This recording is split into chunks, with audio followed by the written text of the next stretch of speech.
You know, there are moments in life when you think you've seen everything, when you believe you understand the depths of human nature, both its beauty and its cruelty. I thought I knew what betrayal felt like after losing my husband 15 years ago to cancer. I thought I understood heartbreak when I watched him waste away in that hospital bed, holding my hand and whispering that he was sorry for leaving me alone.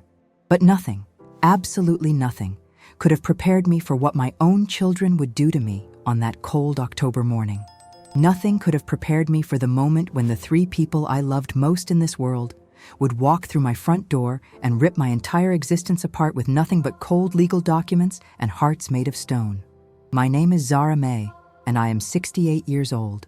I've lived in the same house in the suburbs of Memphis, Tennessee, for 40 years.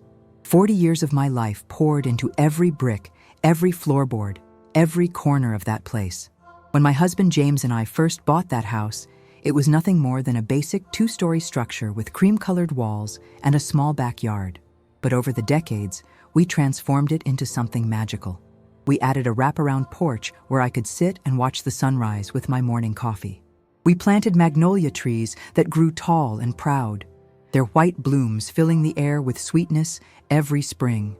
We converted the basement into a family room where countless birthday parties, holiday gatherings, and Sunday dinners brought our family together.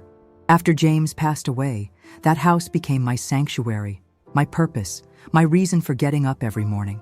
I maintained every inch of it myself. I learned to fix the old plumbing when it acted up. I painted the shutters every few years. I tended to the garden that had become the envy of the neighborhood. My roses bloomed in perfect rows. My vegetable garden provided fresh tomatoes and peppers that I shared with anyone who stopped by. The house wasn't just where I lived. It was who I was. Every room held memories of my children growing up, of James teaching our son Dex how to throw a football in the backyard, of our daughter River Lynn practicing piano in the living room, of our youngest Sage taking her first steps across the hardwood floor that James and I had installed ourselves. But before I tell you about the darkest day of my life, I want you to know who I've always been. I need you to understand that I am not someone who gives up easily, and I am not someone who holds grudges.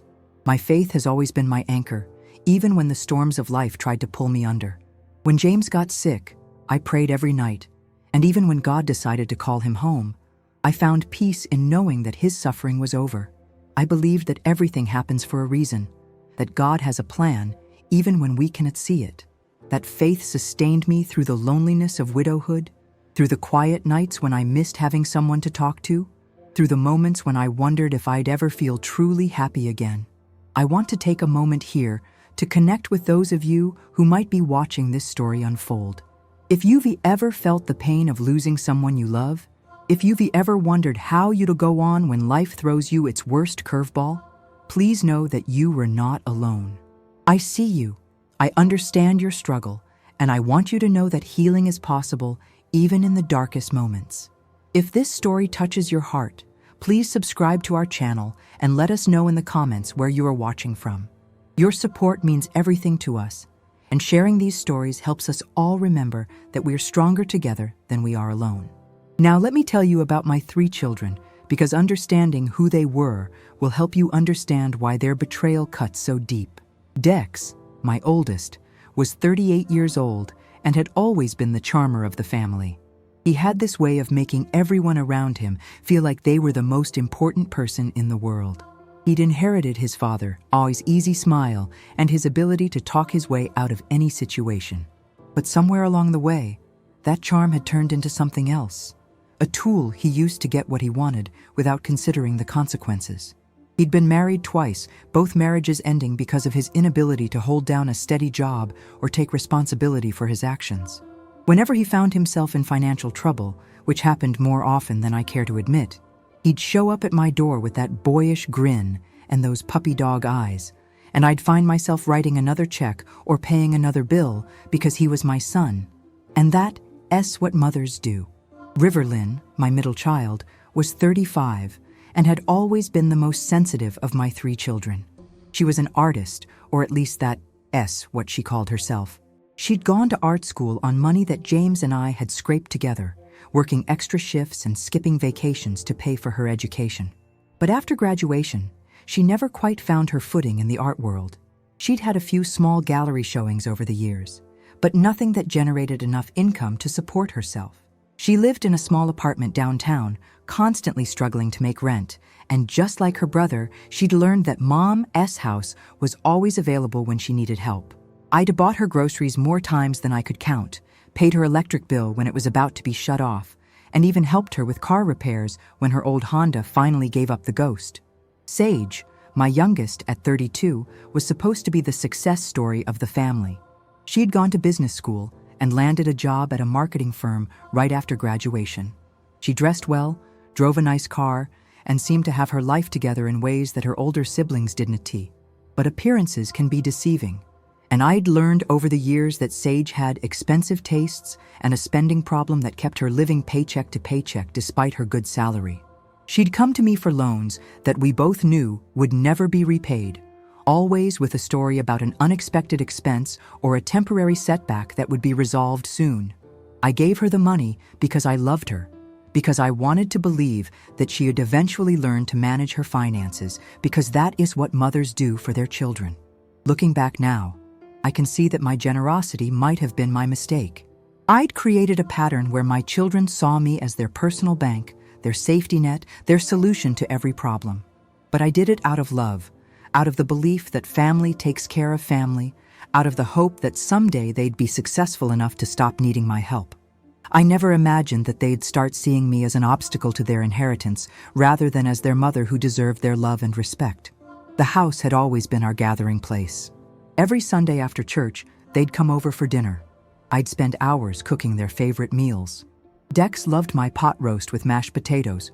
Riverlyn couldn't get enough of my homemade cornbread, and Sage always requested my famous peach cobbler. We'd sit around the dining room table that James had built with his own hands, sharing stories about our week, laughing at old family memories, making plans for holidays and birthdays. Those Sunday dinners were sacred to me, a time when I felt like I still had a complete family, despite James being gone. But over the past year, something had changed. The visits became less frequent, the phone calls shorter, the conversations more stilted. When they did come by, they seemed distracted, always looking around the house with calculating eyes rather than the loving familiarity they'd shown before. I noticed them whispering among themselves, conversations that stopped abruptly when I walked into the room. I told myself it was just the natural evolution of adult children becoming more independent, but deep down, I felt a growing unease that I couldn't quite explain. The first real sign that something was wrong came about 6 months ago when I had to be hospitalized for a minor heart episode. It wasn't serious, just stress and high blood pressure that had gotten out of control after I'd been pushing myself too hard working in the garden. But during my 3-day stay in the hospital, my children took turns staying with me, and I was touched by their attention. Dex brought me flowers. Riverlyn read to me from my favorite book, and Sage handled all the paperwork with the insurance company. I felt grateful to have such caring children, and I told everyone, the nurses, the doctors, other patients, how lucky I was to have such a loving family. What I didn't know at the time was that while I was recovering, they were busy going through my personal papers at home. They had found my will, my financial documents, my insurance policies, everything that detailed exactly what I owned and what they stood to inherit. They'd also discovered that the house, which had appreciated significantly over the 40 years I'd owned it, was worth far more than they'd realized. The property alone was valued at over $400,000, and that didn't include the antiques, the jewelry, and the savings account that I'd been carefully building for my retirement years. It was during my hospital stay that they also convinced me to sign what they said was a temporary power of attorney, just in case I became unable to make decisions for myself. They presented it as a loving gesture, a way to ensure that someone could handle my affairs if I ever became incapacitated. I was still groggy from the medications, grateful for their concern, and touched by their apparent desire to take care of me. So I signed the papers without reading them carefully, trusting my own children to have my best interests at heart. The recovery period after I came home was difficult. I was weak, tired, and for the first time in my life, I felt truly old. My children were attentive during those first few weeks, bringing me meals, helping with housework, making sure I was taking my medications. But gradually, their visits became less frequent again, and I found myself spending more and more time alone in the house that had once been filled with laughter and love. It was during this period of isolation that I began to rely more heavily on my faith. I'd always been a believer, but now I found myself spending hours in prayer, reading my Bible, and seeking comfort in the promises of God as love and protection. I'd sit on my front porch in the early morning hours, watching the sunrise and talking to God about my loneliness, my fears about aging, and my worries about my children's financial struggles. I prayed for their success, for their happiness, for their ability to stand on their own 2 feet without constantly needing my help. The Sunday dinners had stopped altogether by September. When I called to invite them, there was always an excuse: work obligations, other plans, prior commitments. I began to suspect that they were avoiding me, but I couldn't understand why. Had I done something wrong? Had I said something to offend them? I replayed our last conversations over and over in my mind, searching for clues about what might have changed their attitude toward me. The weather had started to turn cool in early October, and I was preparing for winter as I always did. I'd have the furnace serviced, the windows caulked, the garden prepared for the coming frost. It was during this time that I started noticing strange cars parked outside my house, official-looking people walking around the property, taking measurements and photos. When I asked my neighbors about it, they were as confused as I was. Mrs. Henderson from next door mentioned that she'd seen men in suits examining the foundation of my house. But when she'd asked them what they were doing, they'd said they were conducting a property assessment. I called Sage to ask if she knew anything about it, and she brushed off my concerns, saying it was probably just the city updating their records for tax purposes. But something in her voice, a nervousness that I'd never heard before, made me suspicious. I pressed her for more information, but she quickly changed the subject and ended the call with a hasty excuse about having to get back to work. That is when I started to piece together the strange behavior, the whispered conversations, the sudden interest in my property. But even then, even with all the warning signs, I couldn't have imagined what was about to happen. I couldn't have conceived that my own children were capable of such calculated cruelty, such breathtaking betrayal. The morning of October 15th started like any other morning. I woke up at 6 o'clock as I always did, made my coffee, and sat on the front porch to watch the sunrise. The air was crisp and clean. The leaves on my magnolia trees were starting to turn, and I felt a sense of peace that I hadn't experienced in months. I'd decided to call my children that day and insist that we talk about whatever was causing the distance between us. I missed them, and I was tired of pretending that everything was normal when it clearly wasn't. I was still in my robe and slippers when I heard the car doors slamming in my driveway. Through the front window, I could see all 3 of my children walking toward the house, their faces grim and determined. Dex was carrying a briefcase. River Lynn had a folder tucked under her arm, and Sage was walking slightly behind them, her eyes focused on the ground. My heart lifted for a moment, thinking they'd come to reconcile whatever had been causing our problems. But as they approached the front door, I noticed something that made my stomach drop. They weren't walking like children coming to visit their mother. They were walking like strangers approaching a business meeting, formal and cold. When I opened the door to greet them, none of them smiled. None of them hugged me. They simply asked if they could come in, and their tone was more of a demand than a request. We sat in the living room where we shared so many happy memories, but the atmosphere was heavy with tension. Dex opened his briefcase and pulled out a stack of legal documents, his expression serious and professional. River Lynn sat with her arms crossed, avoiding eye contact, while Sage stared at her hands folded in her lap. I felt like I was about to attend my own funeral, and in many ways, I was. "Mom," Dex began, his voice devoid of warmth, "we need to talk to you about your living situation." The words hit me like a physical blow. My living situation? This was my home, the place where I'd raised them, where I'd cared for their father during his final illness, where I'd planned to spend the rest of my days.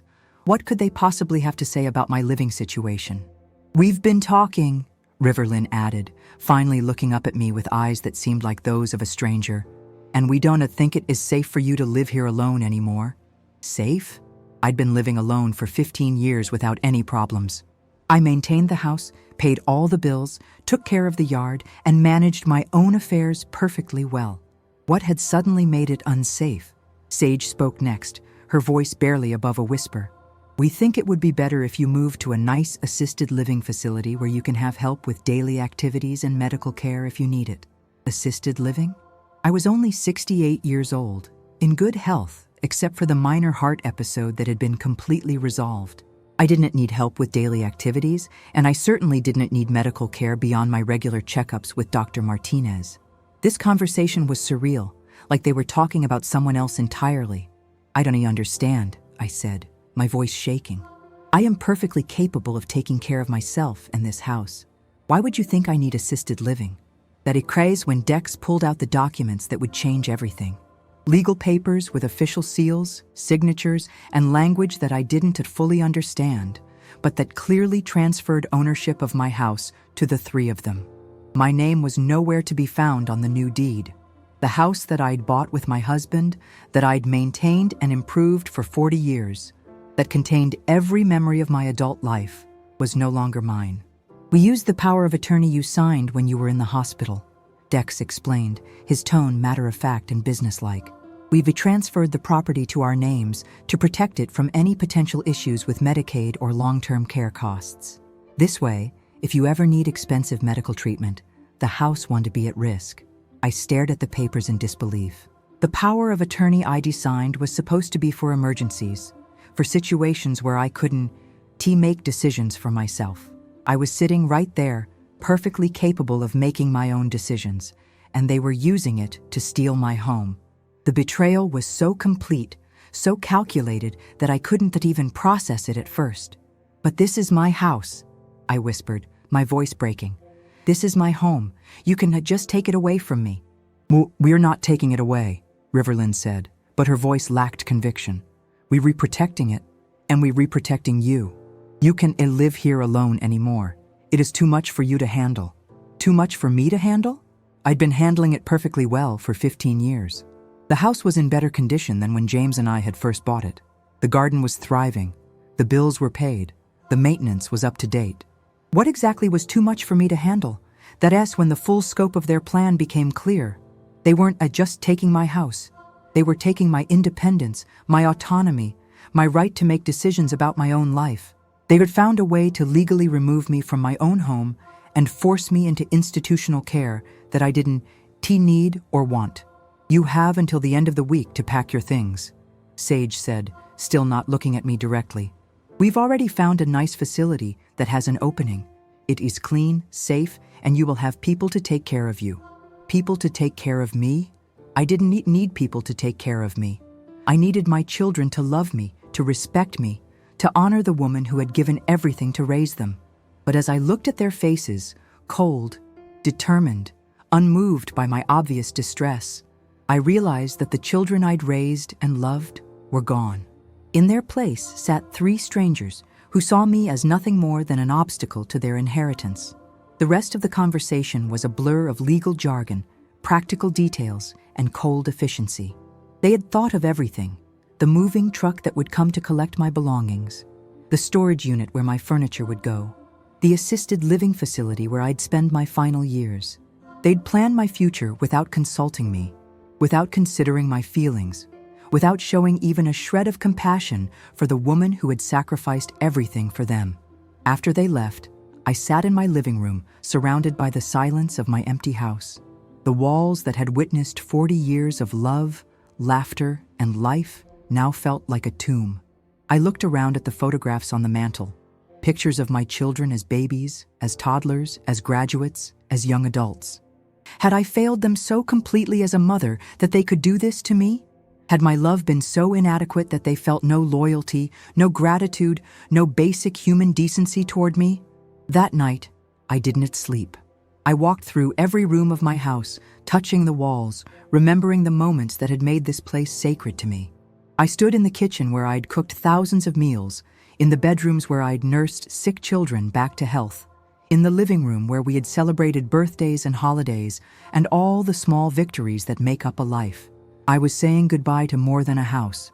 I was saying goodbye to my identity, my purpose, my reason for living. But even in that darkest hour, something inside me refused to break completely. Maybe it was my faith. Maybe it was the strength that comes from surviving 68 years of life, ups and downs, or maybe it was just stubborn pride. But I knew that this wasn't over. I did not know how or when, but somehow, some way, the truth would come out, justice would be served, and my children would learn that a mother's love, even when betrayed, is not something to be taken lightly. What I didn't know was that within 1 week they would be standing on my doorstep again, but this time they wouldn't be holding legal documents and wearing expressions of cold determination. This time they would be desperate, frightened, and begging for my help. Because the house they'd stolen from me was about to teach them a lesson about respect, responsibility, and the true cost of betrayal that they would never forget. The moving truck arrived exactly when they said it would, on Friday morning at 8:00 o'clock sharp. 2 men with tired faces and calloused hands began the process of dismantling my life, piece by piece. I watched them wrap my grandmother ass china in newspaper, load my husband ass recliner onto their dolly, and pack away 40 years of memories into cardboard boxes labeled with black marker. Kitchen items, bedroom linens, personal effects. And as if a lifetime could be reduced to such simple categories, I'd spent the week in a strange state of emotional numbness, moving through the motions of packing while my mind struggled to accept what was happening. My neighbors had started to notice the activity, and Mrs. Henderson had come over to ask if everything was all right. When I tried to explain that my children were moving me to assisted living, the words came out hollow and unconvincing, even to my own ears. How do you tell someone that your own family has betrayed you? How do you admit that the people you love most in the world have cast you aside like yesterday's newspaper? The hardest part was unpacking my belongings. It was leaving behind the things that couldn't be moved. The magnolia trees that James and I had planted as saplings, now towering giants that provided shade for the entire front yard. The rose garden, where I'd spent countless hours pruning and weeding, where I'd buried 3 beloved cats over the years, where I'd found peace during the darkest days of my grief. The kitchen window that looked out over the backyard where my children had played, where I'd watched them grow from toddlers into teenagers, where I'd stood washing dishes and dreaming about their futures. But perhaps the most painful thing to leave behind was the master bedroom that James and I had shared for 25 years. The room where we whispered our dreams in the darkness, where we held each other through thunderstorms and bad news, where I'd watched him take his last breath on that terrible December morning 15 years ago. I'd kept that room exactly the way it was when he died, his reading glasses still on the nightstand, his favorite shirt still hanging in the closet. Leaving that room felt like losing him all over again. The assisted living facility that my children had chosen was called Sunset Manor, and despite its cheerful name, it felt like a place where people went to wait for death. The lobby was decorated in shades of beige and cream, with artificial flowers and motivational posters that seemed designed to convince visitors that this was a happy place. The staff was friendly enough, professional and courteous, but there was an underlying sadness to the place that no amount of cheerful decorating could hide. My room was small but clean, with a single window that looked out onto a parking lot. The furniture was generic: a narrow bed with a thin mattress, a small dresser, a chair that had seen better days. I was allowed to bring some personal items, but the space was so limited that most of my treasures had to go into storage. The photographs that had covered my mantle at home were reduced to a few small frames on the dresser. The books that had filled my shelves were winnowed down to a single box. The life that had once spread across 2,200 square feet was now compressed into 200. The other residents were kind people, but most of them were dealing with health issues that I didn't have. Alzheimer's, Parkinson's, diabetes complications that required constant monitoring. I felt like an imposter among them, a healthy woman pretending to need care that she didn't require. During meals in the communal dining room, I listened to conversations about medications and doctor appointments, about children who visited once a month if they were lucky, about the slow decline that comes with advanced age. I wasn't ready for that life, wasn't prepared to surrender my independence and accept that my best days were behind me. The first few nights at Sunset Manor were the longest of my life. The building was never truly quiet. There were always sounds of staff moving through the hallways, residents calling out in their sleep, the hum of machines and monitors that kept people alive but could not make them truly living. I lay in that narrow bed staring at the ceiling, wondering how my life had taken such a dramatic turn in such a short time. Just 2 weeks earlier, I'd been an independent woman living in her own home, tending her own garden, making her own decisions. Now I was a ward of the state, dependent on strangers for meals and medication management that I didn't even need. It was during those sleepless nights that I turned most desperately to my faith. I'd brought my Bible with me, one of the few possessions that fit easily into my new life, and I found myself reading passages that I'd memorized as a child. Weeping may endure for a night, but joy comes in the morning. A God is our refuge and strength, a very present help in trouble. All things work together for good to those who love God. The words provided some comfort, but they also raised questions that I wasn't ready to answer. How could this betrayal be part of God's plan? What possible good could come from such cruelty?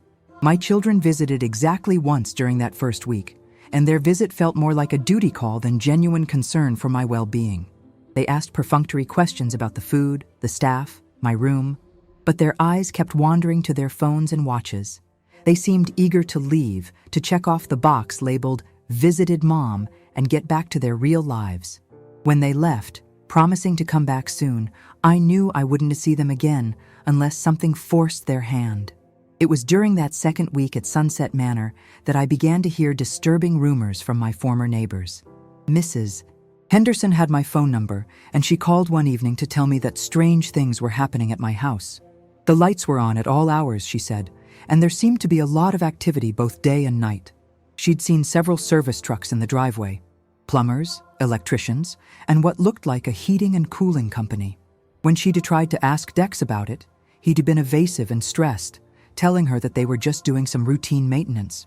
But Mrs. Henderson had lived next door to me for 20 years, and she knew that house almost as well as I did. She knew that the electrical system was old and temperamental, that the plumbing had quirks that required a gentle touch, that the furnace was ancient but reliable if you knew how to coax it through the winter months. She also knew that I'd been planning to address some of these issues gradually, over time, when I had the money saved up to do the work properly. "Something odd's not right over there, Zara May," she told me during one of our phone conversations. "I heard what sounded like water running in the walls yesterday, and today there was a truck from Emergency Restoration Services in the driveway. That's the company they call when people have floods or fires." My heart sank as I listened to her description. The house that had been my pride and joy, that I'd maintained with love and attention for 40 years, was apparently falling apart under my children's care. They'd wanted the house so badly, had been so confident that they could manage it better than their aging mother, but they had no idea what it actually took to keep an old house functioning properly. That night, I lay in my narrow bed at Sunset Manor and thought about all the little things that my children had never paid attention to during their visits. The way you had to jiggle the handle on the upstairs toilet to make it stop running, the basement light switch that had to be held in just the right position or it would short out, the kitchen faucet that dripped unless you turned it off with exactly the right amount of pressure. These weren't major problems, just the quirks that old houses develop over time, but they required knowledge and patience to manage. More importantly, they required love. I'd never seen those quirks as problems. They were just part of the house's personality, like the way a beloved family member might have small habits that you find endearing rather than annoying. But to my children, who had only ever seen the house as their future inheritance, these issues were probably terrifying and expensive obstacles to their plans. As the days passed, Mrs. Henderson's reports became more alarming.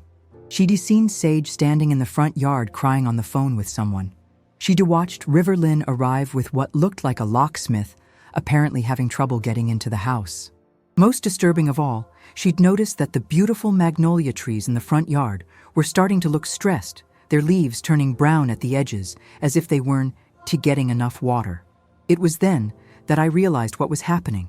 My children had assumed that owning the house would be like inheriting money in the bank, a valuable asset that would require minimal effort to maintain. They had no idea that the house had been thriving under my care, not because it was perfect, but because I understood its needs, its rhythms, its requirements for attention and love.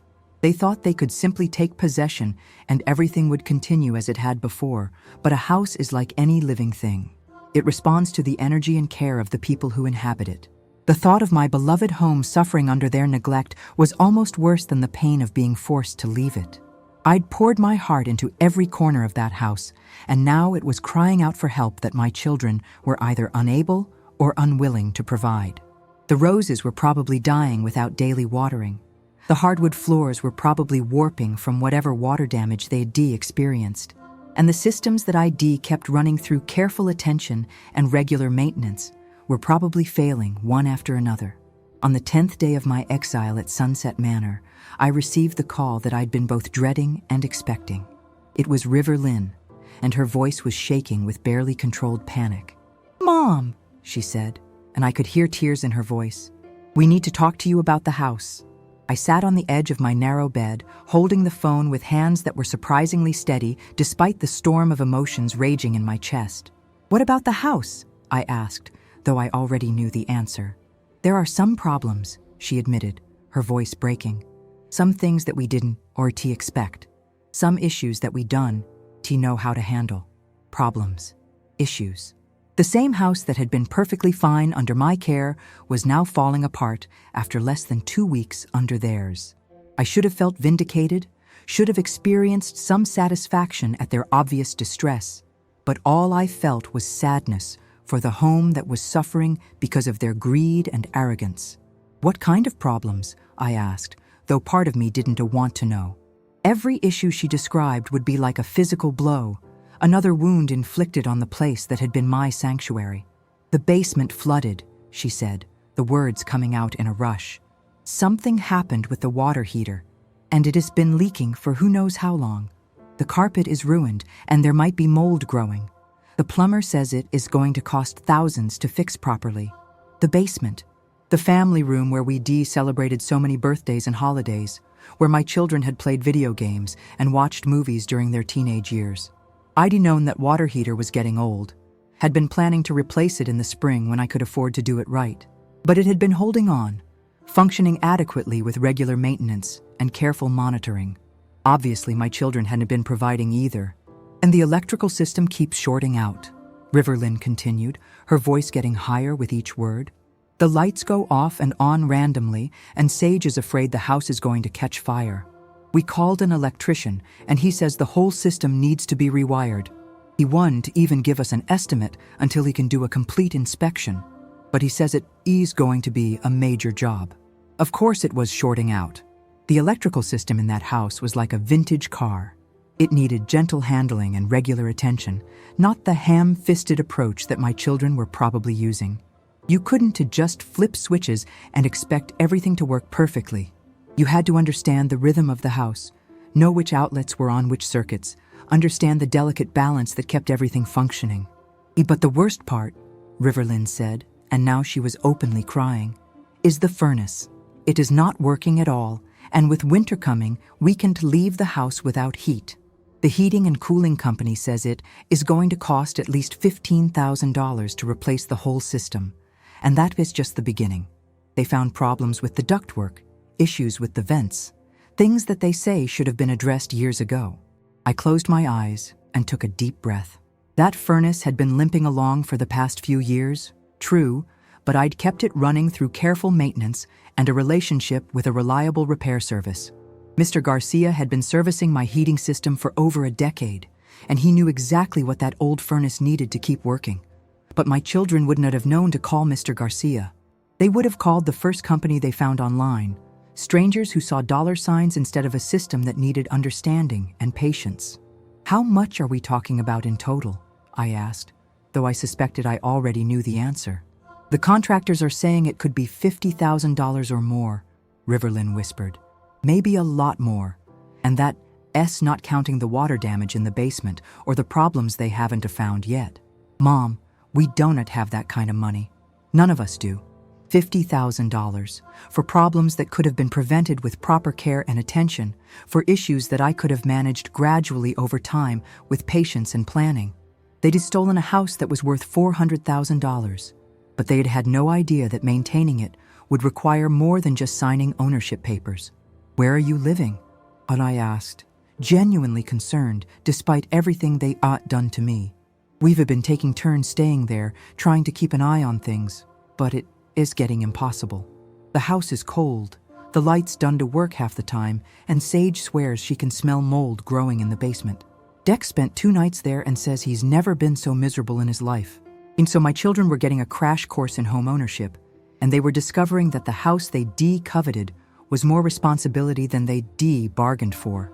The place that had been my sanctuary was becoming their nightmare, and they were finally beginning to understand what it meant to truly care for a home rather than simply own one. "Mom," Riverlyn said, her voice small and defeated, "we need your help. We don't know what to do." Those words hung in the air between us like a bridge waiting to be crossed. My children, who had coldly and calculatedly stolen my home and my independence, were now admitting that they needed me.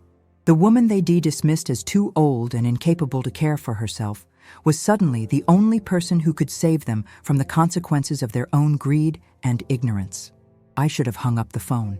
I should have told her that they'd made their bed and now they could lie in it. I should have reminded her that they'd had no problem destroying my life when it suited their purposes, and now they could figure out their own problems without my help. Any reasonable person would have done exactly that. But as I sat there in my cramped room at Sunset Manor, surrounded by the reduced remnants of my life, I realized that this moment was about more than revenge or vindication. This was about who I wanted to be in the face of betrayal, about what kind of person I would choose to become when tested by the worst kind of pain.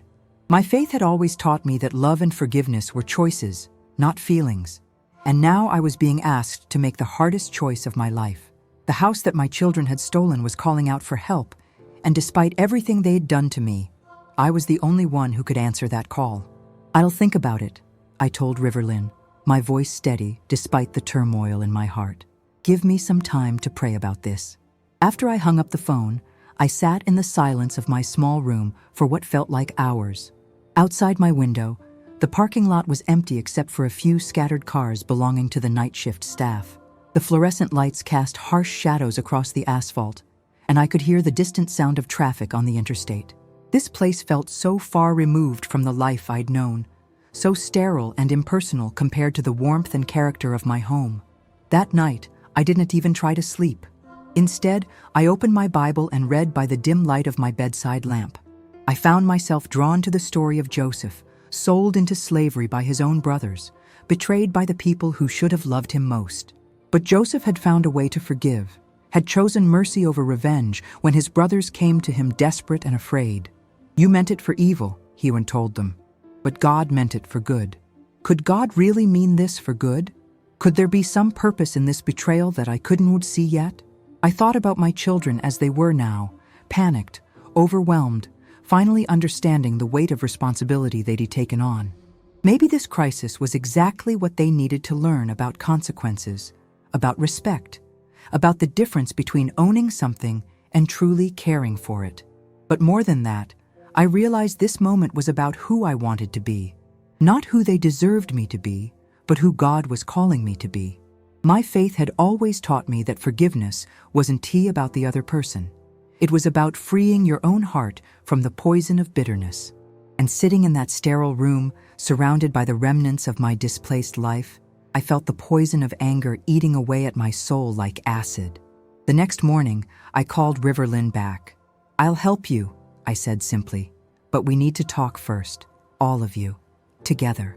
"Oh, Mom, thank you," she sobbed into the phone. "Thank you so much. We'll come to Sunset Manor this afternoon." "No," I said firmly. "If we're going to talk about the house, we're going to talk at the house.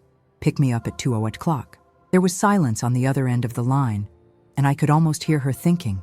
They probably didn't want me to see the extent of the damage, didn't want me to witness firsthand what their negligence had done to my beloved home.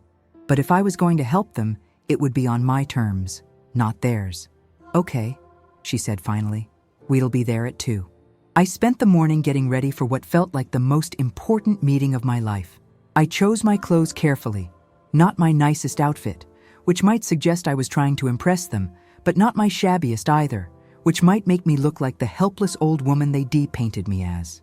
I settled on a simple blue dress that James had always said brought out my eyes, and I pinned on the small cross necklace that had been my mother's. I needed all the strength I could get, both earthly and divine. The drive to my former home was surreal. Sitting in the passenger seat of Sage's car, watching familiar streets roll by, I felt like I was traveling back in time to a life that belonged to someone else. When we turned onto Maple Street and I saw my house for the first time in 2 weeks, my heart nearly broke all over again. The magnolia trees that had been my pride and joy were clearly stressed, their leaves yellowing and dropping prematurely. The front porch, which I'd always kept swept and welcoming, was littered with debris and what looked like pieces of insulation. Several windows had brown water stains around the frames, and I could see where emergency crews had cut holes in the siding to access damaged areas. But it was when I walked through the front door that the full extent of the damage hit me. The hardwood floors that James and I had refinished ourselves 20 years ago were warped and buckling in several places. There was a musty smell in the air that spoke of moisture and neglect, and I could hear the sound of industrial fans running somewhere in the house. "Don'd go in the basement," Dex said quickly as I headed toward the stairs. "It is not safe. There is standing water and possible mold contamination." The basement, my family room where we spent countless hours together, was apparently uninhabitable. I thought about the photo albums I stored down there, the Christmas decorations, the boxes of my children, school projects and artwork that I were saved over the years.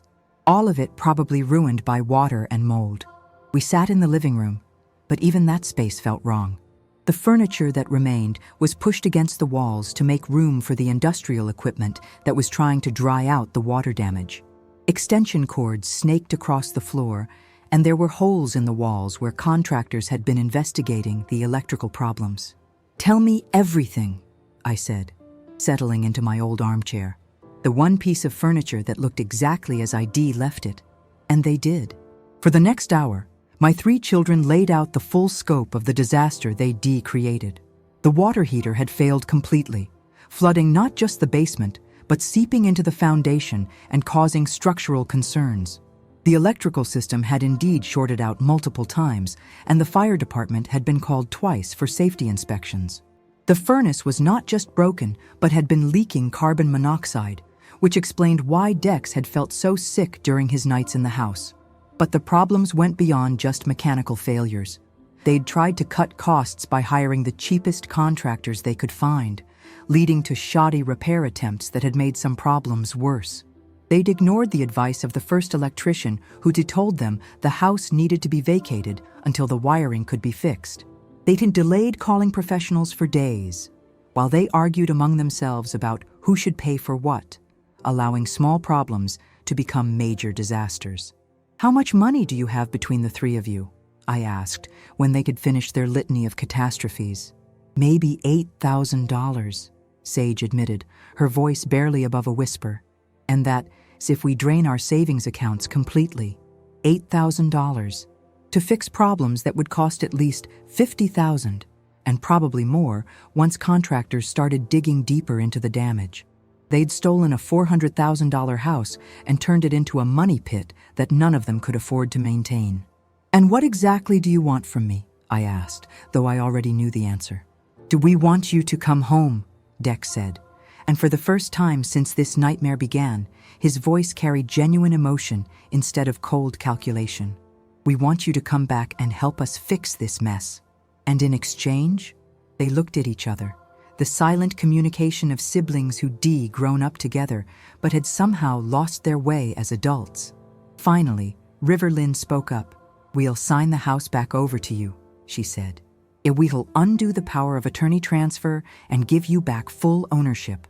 We just need your help to make it livable again." There it was. The admission that they couldn't handle what they'd taken, that the mother they dismissed as incompetent was actually the only one capable of managing the responsibility they claimed. They wanted to give me back the house that had never stopped being mine in my heart, but they also wanted me to fix the damage they'd caused to it. I sat in my old chair, surrounded by the chaos they'd created, and felt a strange sense of calm descend over me. This was the moment I'd been preparing for during all those sleepless nights at Sunset Manor. during all those hours of prayer and reflection. This was the test of who I truly was when everything was stripped away except the choice between bitterness and grace. "Let me tell you what's going to happen," I said, my voice steady and strong. "Yes, I'll come home. Yes, I'll help you fix the house. But not because you deserve it, and not because what you did to me was okay. I am doing this because this house deserves better than what you've given it, and because I refuse to let your mistakes destroy something beautiful." They started to speak, probably to express relief or gratitude, but I held up my hand to stop them. "But there will be conditions," I continued. "First, you will sign papers today giving me full ownership of this house. Not tomorrow, not next week, today. Second, you will each contribute every penny you have toward the repairs. This isn't a loan or a gift. It is the beginning of you taking responsibility for the damage you've caused. Third, you will work alongside me and the contractors to fix what you've broken. You are going to learn what it actually takes to maintain a home." I stood up from my chair and walked to the front window, looking out at the magnolia trees that had weathered this storm better than my children had. But most importantly," I said, turning back to face them, "you are going to understand that forgiveness and trust are two different things. I am choosing to forgive you because hatred will only poison my own heart. But trust, that is something you all have to earn back, day by day, choice by choice. And it is going to take a very long time." The silence that followed was heavy with shame and regret. Sage was crying openly now, Dex was staring at his hands, and Riverlyn looked like she wanted to disappear into the floor. But for the first time in weeks, I felt like I was exactly where I needed to be. "There is one more thing," I said, my voice softer now. "You need to understand why I am doing this. Not for you, though I do love you despite what you've done. I'm doing this because this house represents 40 years of love, and I want to let fear and greed be the end of that story. I am doing this because my faith teaches me that mercy is stronger than judgment, and grace is more powerful than revenge." Over the next several months, we worked together to rebuild more than just the house. The contractors I called were people I'd worked with for years. Mr. Garcia for the heating system, Elena Santos for the electrical work, Miguel Rodriguez for the plumbing. They were professionals who understood that this wasn't just a job, but a restoration of something precious. My children learned what it meant to get up at 6 in the morning to meet contractors, to research different materials and costs, to make decisions based on long-term value rather than short-term savings. They learned that maintaining a home requires daily attention, seasonal preparation, and the kind of love that sees potential rather than just problems. Dex discovered that he actually had a talent for carpentry when we rebuilt the basement family room. Riverlyn found that she had an eye for design when we updated the kitchen with appliances that would be more reliable than the ones they damaged. Sage learned to manage budgets and timelines, skills that helped her in her own career as much as in our renovation project. But the most important restoration wasn't happening to the house. It was happening to our relationships. Slowly, carefully, we began to rebuild the trust that their betrayal had shattered. It started with small things, Dex showing up when he said he would, Riverlyn following through on commitments, Sage being honest about mistakes instead of trying to cover them up. The conversations weren't easy. There were moments when old anger flared up, when hurt feelings led to harsh words, when the weight of what they'd done seemed too heavy to bear. But each time, we chose to keep working, keep talking, keep trying to understand how we'd gotten so far from the family we used to be. It was during one of those difficult conversations that the real truth came out. The betrayal hadn't been planned for months. It had been a desperate reaction to their own financial crises. Dex had made some bad investments and was facing bankruptcy. Riverlyn had medical bills from a health scare she hadn't told me about. Sage had gotten involved with a financial advisor who'd convinced her that liquidating family assets was the smart thing to do. They'd been drowning in their own problems and had seen my house as a life preserver, never thinking about what it would cost me to throw it to them. They'd told themselves they were protecting me from future financial burdens, when really they were protecting themselves from having to face their own failures. Understanding their motivations didn't excuse their actions, but it helped me see them as broken people who'd made terrible choices rather than monsters who'd set out to destroy me. And that understanding made forgiveness possible in a way that it hadn't been before. The house was restored to its former glory by the following spring, but it was different now, better in some ways. The new electrical system was safer and more reliable. The new furnace would last for decades. The basement family room was brighter and more welcoming than it had ever been. But more than that, the house felt alive again in a way it hadn't since James died. My children visited regularly now, not because they needed something from me, but because they genuinely wanted to spend time together. The Sunday dinners resumed, but with a new appreciation for what we'd almost lost. Sage brought her children over to play in the backyard where she'd once played. Riverlyn started a small vegetable garden in the corner where we had removed some damaged landscaping. Dex helped me plan improvements to the house that would make it more accessible as I aged. Changes that came from love rather than a desire to force me out. They still weren't a perfect children, and I wasn't a perfect mother. We all carried scars from what had happened, moments of doubt and hurt that would probably never completely heal. But we'd learned something valuable about the difference between loving someone and enabling them, about the importance of boundaries even within families, about the possibility of redemption even after the worst kinds of betrayal. Sitting on my front porch on a warm evening in May, exactly 8 months after that terrible October morning when my world fell apart, I watched my grandchildren chase fireflies in the yard while their parents sat with me, sharing stories and laughter. The magnolia trees were blooming again, their white flowers filling the air with sweetness, and the roses in my garden were more beautiful than they'd ever been.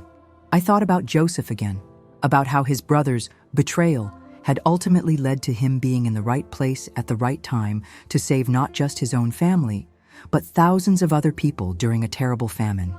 I couldn't see all the ways that God might use my story, but I knew that choosing forgiveness over bitterness had opened doors that staying angry would have kept locked forever.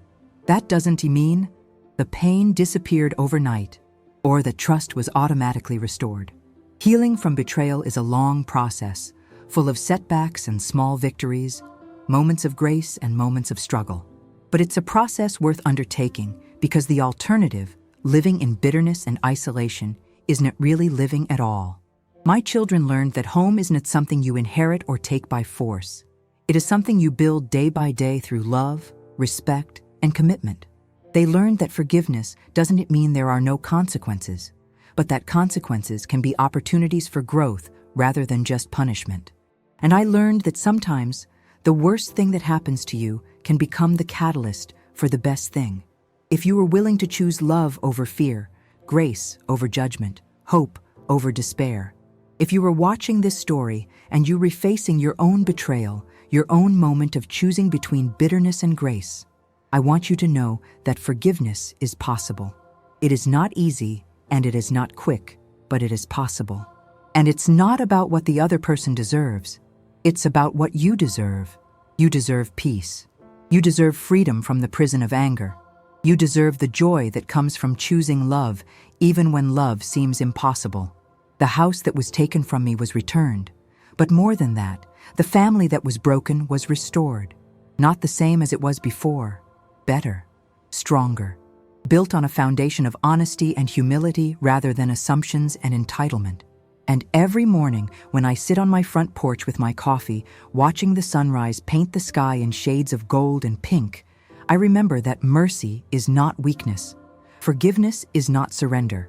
Sometimes the strongest thing you can do is choose to love when everything in you wants to hate.